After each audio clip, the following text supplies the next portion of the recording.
le coup de massue. Cette petite fille, prénommée Emma, avait toujours été subjuguée par sa mère.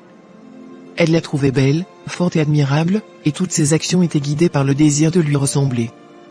Malheureusement, sa mère ne lui portait aucun amour. Au contraire, elle la rejetait sans cesse, faisant tout ce qui était en son pouvoir pour détruire son image auprès des autres. Malgré cela, Emma était prête à tout pour plaire à sa mère. Elle développait différentes stratégies dans l'espoir d'attirer son attention et d'être enfin appréciée. Mais chaque fois, sa mère trouvait le moyen de la blesser davantage. Elle lui donnait des conseils cruels, et son comportement devenait de plus en plus toxique. Cette relation chaotique empoisonnait la vie d'Emma. Elle se lançait dans des études et une carrière qui ne l'intéressait pas réellement, mais qu'elle croyait appropriée aux yeux de sa mère. Elle sacrifiait ses propres aspirations et besoins pour tenter désespérément de gagner l'amour de sa mère.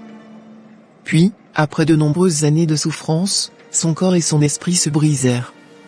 Un burn-out au travail, conséquence de toutes ces années de pression et de stress émotionnel, la força à consulter un médecin. Celui-ci lui recommanda de suivre une thérapie pour comprendre les raisons de son mal-être. Au début, Emma était convaincue que le problème principal résidait dans sa relation avec sa chef de service au travail. Mais au fur et à mesure des séances, elle réalisa que le véritable problème était profondément enraciné dans son enfance et sa relation avec sa mère. Un jour, lors d'une conversation avec un proche, Emma apprit la vérité bouleversante, elle était le fruit d'un viol. Cette révélation fut comme un coup de massue, d'autant plus que le destin avait décidé qu'elle ressemblerait physiquement à son géniteur. En cet instant, elle comprit la douleur que sa mère avait dû éprouver quand elle la voyait et combien elle avait dû la torturer en exigeant d'être aimée.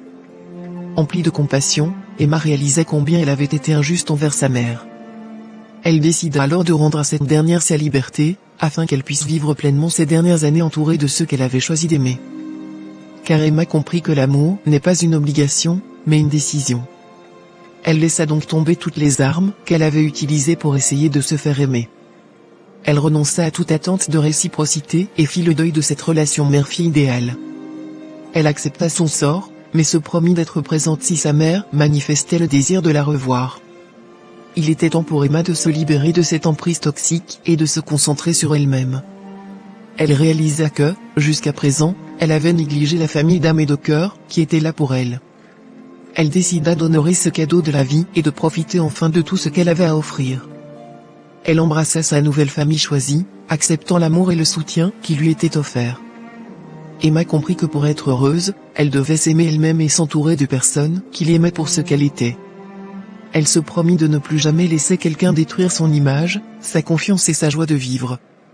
C'est ainsi que, grâce à sa nouvelle compréhension et à son cheminement personnel, Emma traça son propre chemin vers la guérison et le bonheur.